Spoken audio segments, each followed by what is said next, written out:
Well, it's a dangerous fight. Yeah. Because Joshua's going to try to make an example out of him, for sure. And will. I mean, Anthony Joshua is one of the biggest one-punch KO artists ever. Yes. I mean, he's a one-punch night guy. Yeah. Wade, if Jake Paul gets knocked out, will his career be over? Buddy, his life may be over if he gets knocked out by AJ, because that dude put Francis Ngannou flat on his back, and I had never seen Francis Ngannou hurt before. And again, I don't think this is a proper. I don't think that I would ever consider having a debate about whether Anthony Joshua versus Jake Paul is a proper fight between two bona fide champions. I think Jake Paul is someone that's creating a lot of opportunity for himself and using sport as the anchor for it. And would I watch it? No. And do I value it? No. Joe Rogan warns that Jake Paul is stepping into extremely dangerous territory, even thinking about fighting Anthony Joshua.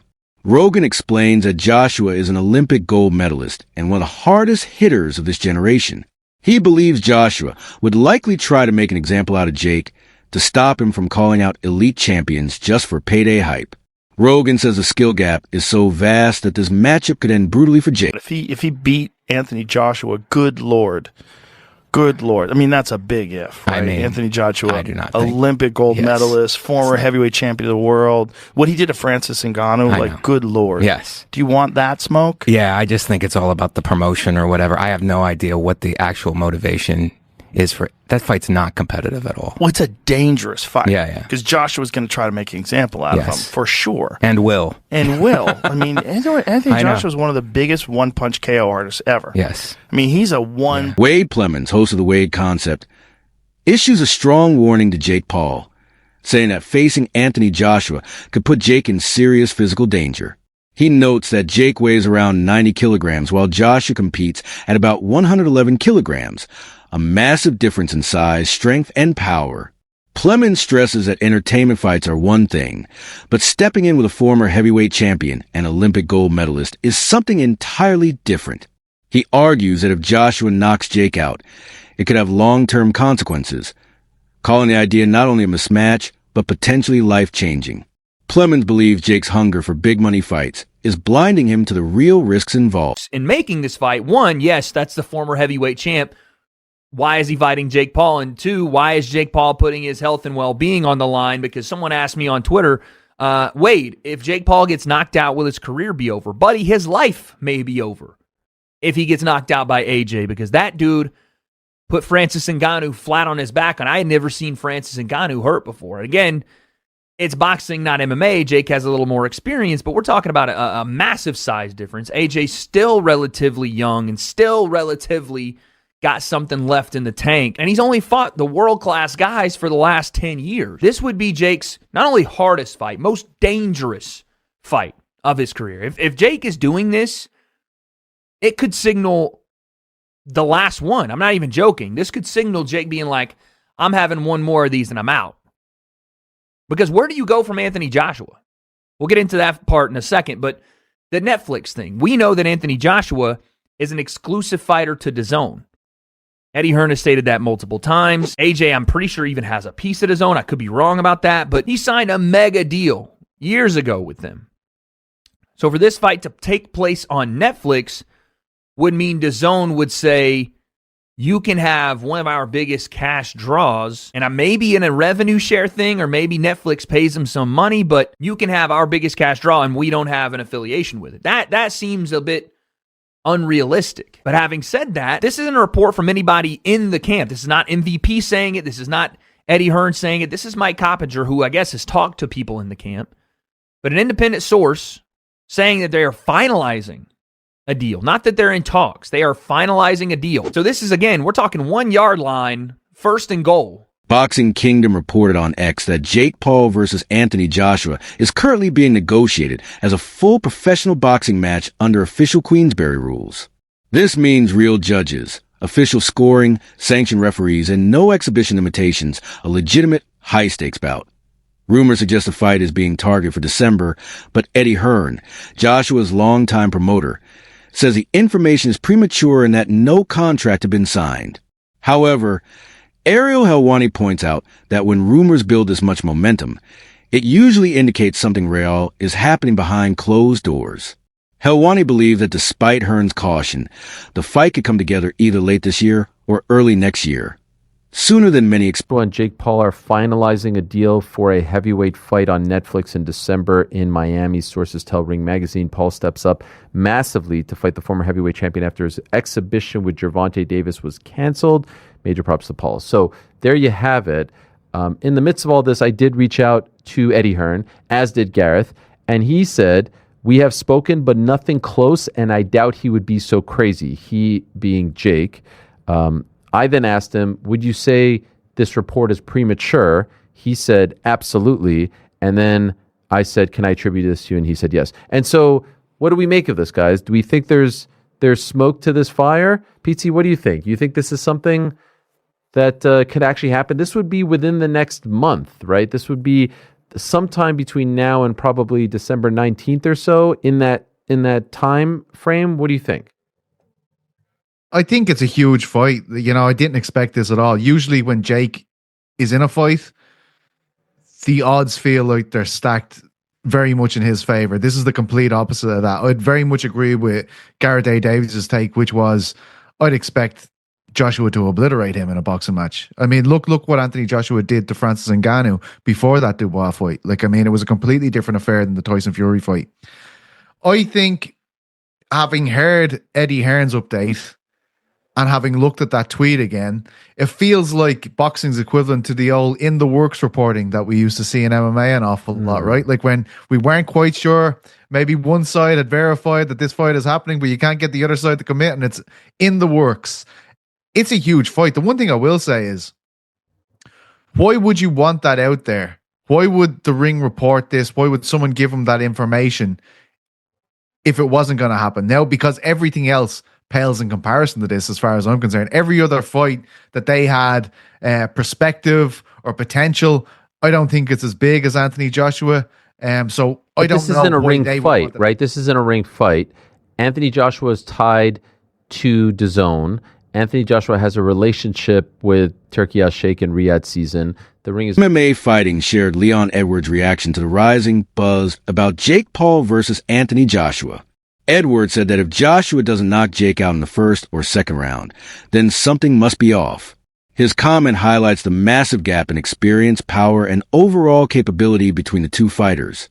Coming from a UFC welterweight champion, his reaction emphasizes just how dangerous this matchup is, and how little confidence experts have in Jake's ability to survive Joshua's punching power. You've seen this fight's in the works, Anthony Joshua versus Jake Paul. As a Brit, how do you evaluate? I've just seen that. Someone just told me about that. That's mad. Fair play to Jake Paul, first of all, for taking it. But if AJ doesn't knock him out in like 1-2 rounds, then I feel like the fight must be fixed or something, because I'm going to Anthony Joshua, obviously, for the KO. So yeah, when is it, you know? It's going to be next month they're working towards. Oh, yeah, sick. Yeah, I'm going AJ for the win. Cheers. Francis Ngannou, the former UFC heavyweight champion turned boxer, previously fought Anthony Joshua and suffered a devastating knockout, proving Joshua's power and skill at heavyweight are absolutely real. Jake Paul once discussed fighting Ngannou, which was already a wild idea given Francis' lethal reputation.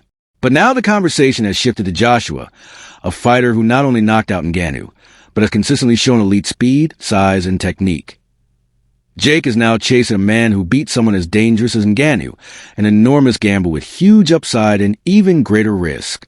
In the earlier stages of talks, Jake versus Ngannou was considered, but Francis publicly rejected it, calling the idea disrespectful and saying he wouldn't waste his time fighting a crossover influence with Jake, and everything's wrong with Francis. He can go with Francis.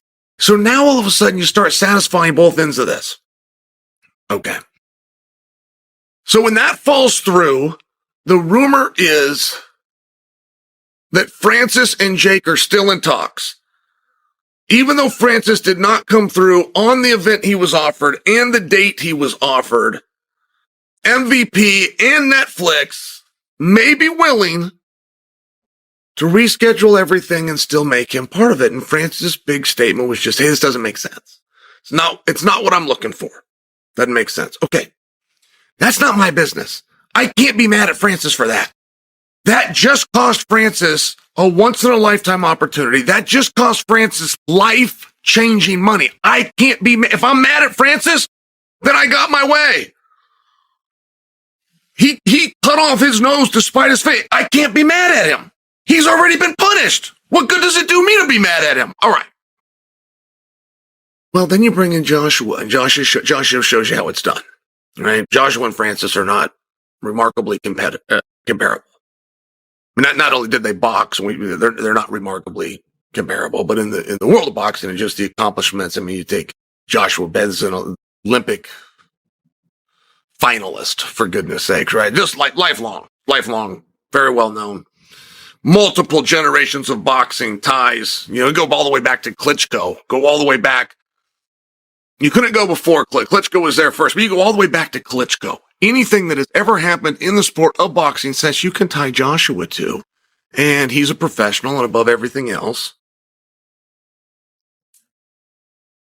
he's a real boxer. So if he is to say something makes sense, then it makes sense, right? If you have Joshua's opinion of does this make sense to, now none of us know what sense mean. We don't even know if he's spelling it with an S or a C. None of us can define or tell you what this means. It makes such little sense that Francis can't even tell you why it doesn't make sense. But again, I can't be mad at Francis. He already pissed down his own leg. So, but if you could have Francis's opinion of what in the world of boxing or combat or money or business or sport makes sense, like Francis's level of success is not. UK boxing analyst Simon Jordan didn't hold back, calling the idea of Joshua versus Jake Paul stupid and ridiculous. He acknowledges the financial upside, but insists this has nothing to do with competitive boxing. It's pure spectacle. Jordan points out that Joshua is a two-time heavyweight world champion with a career built on fighting elite opponents, while Jake Paul is nowhere close to that level. He argues a fight would enhance Joshua's legacy and would only risk serious harm to Jake while damaging the integrity of heavyweight boxing. Between Anthony Joshua and Jake Paul in December. What does it tell us, Simon? Does it tell us more, as I said in the introduction, about the falling star of AJ or the rising one of Jake Paul? It tells you that there's a huge opportunity for enormous amounts of money to be generated around a fight that really has no integrity behind it in terms of as a fight, but in terms as a media spectacle and entertainment opportunity. You've got a very talented YouTuber that's built himself into a massive influence with huge following, and you've got a former two-time champion of the world that operates at a very high level of engagement. Whether he's a high level of performer anymore is a different discussion. So it becomes about how much can this fight generate, how many eyes on the prize. I mean, I spoke to his very close friend, Michael Jarman, about this very fight about 3 or 4 months ago, and he was like, "Oh, what do you think?" I said, "What difference does it make? Oh, it would potentially jeopardize his legacy. His legacy's sealed. You cannot undo the fact, whatever you think of Anthony Joshua, It might as damage a fighter, it. I don't think so. What it will do is increase his bank balance. But I don't think. I think it didn't damage Muhammad Ali's reputation to go in with a sumo wrestler, did it? No, but after, when Joshua was at his peak, Simon, if I had said to you there and then, do you know what? Maybe in December 2025, Anthony Joshua will fight a YouTuber. This is the entertainment business, and Anthony Joshua is an entertainer, and you can't undo the fact that he won the world heavyweight championship twice. And he fought in some great fights. So why does he need this? Because he's in the business of entertainment. And if an opportunity is presented to him and someone wants to say that we can monetize this to the huge levels that are potentially available, why wouldn't you? It's a walk in the park. You see, you're not having Saturday night. Because Former WBC cruiserweight champion Tony Bellew also strongly rejects the idea. He says he won't believe the fight is real until both men actually step into the ring. Bellew reminds people that boxing is a regulated sport built to protect fighters, not a circus where dangerous mismatches are booked for views and cash. He says size matters, experience matters, and heavyweight knockout power matters, all things Jake Paul severely lacks. Bellew insists that promoters and sanctioning bodies must enforce rules that protect a less experienced fighter, in this case Jake, instead of rushing him into a potentially catastrophic situation. Across podcasts and boxing media, analysts are calling Joshua versus Jake Paul one of the most dangerous mismatches possible. They highlight the enormous differences in skill, strength, ring IQ, and physicality. Many believe Jake is delusional if he thinks he can withstand Joshua's punches or survive multiple rounds. Now, unless somebody wants to kill Jake, does someone want to kill Jake Paul? The move is bizarre, and I can't help but feel like this calculated gamble is going to go horrendously wrong. Whoa. I think there's something there about maybe the way Americans say Anthony Joshua. I've seen it because he's not the only American. Like, there's retired boxers been calling AJ out from over there. Like, I don't think that they realize, because of what AJ was like when he performed in America against Andy Ruiz, and just generally since then, you know, he's lost a couple. I think they massively underestimate him. And I also think part of it is just Jake Paul thinking, what's the biggest fucking name I can do? What's the biggest event? What's one that I actually, and delusionally, in my opinion, think that he's got a chance of just landing a big shot on him, and he just doesn't rate AJ's chin. And it's like, yeah, but like Daniel Dubois, it's not the same, is it? What does this do to Anthony Joshua's legacy just by even taking this fight? Lawrence, you've known him for a lot of years. To be honest, that's who I'm focused on. I don't really care about Jake Paul. I'm just thinking, you know, AJ needs to get himself back on track after that devastating defeat to Daniel Dubois. Why is he concentrating on Jake Paul? Like, he doesn't need him on his radar. He needs to be focusing on real fighters. And in terms of legacy, I mean, yeah, he's an active fighter. When your career's done, finished, have those type of fun fights. But right now, it makes zero sense to me. So it's just frustrating for me, to be totally honest. That's the mistake that you're making, though, Loza, because you think he's still an active, he's semi-retired. This is the movement of someone that is on his way out of the game, and you can't turn down that type of money, especially on the night's work that it's going to be. This is like he's already got generational wealth, but you can imagine how big this is going to be. And it's Netflix, guys. It's massive. Like, so that even I remember Eddie Hearn talking about it, and it seemed like he really wanted that fight, and it's really gutted. Analysts have suggested protective measures, heavier gloves, fewer rounds, weight restrictions, or even headgear to reduce the danger. Joshua is nearly 20 kilograms heavier and far more powerful, making this an extreme mismatch without major adjustments. Even with safety measures, they say the risk remains unusually high. Many insiders argue the only responsible decision is to delay the fight until Jake has significantly more experience and Joshua has a meaningful reason to take the bout beyond spectacle. Exhibition with Tank to actually fighting Anthony Joshua, you know, depending on the terms. Because here's the thing, Jake Paul started boxing late. So Joshua, to me, this would be a very dangerous fight. So I do got to look at the terms, meaning, are they going 3-minute rounds? Is it a 6-rounder? Is it a 10-rounder? Is it a 12 championship round they're going to make up a belt? Like, what are the terms for this fight? Because Joshua is 6'6", brolic, an Olympic gold medalist. So that's biting off a lot. So for me, I got to first see the fight actually come into fruition, not just like, reports, because Ring has previously reported Virgil Ortiz and Jerron Boots Ennis verbally agreed and the deal is expected to be signed, and it gets clicks and people get hyped up, people get excited, and then the fight don't happen. That's it for today's video. Stay tuned until next time.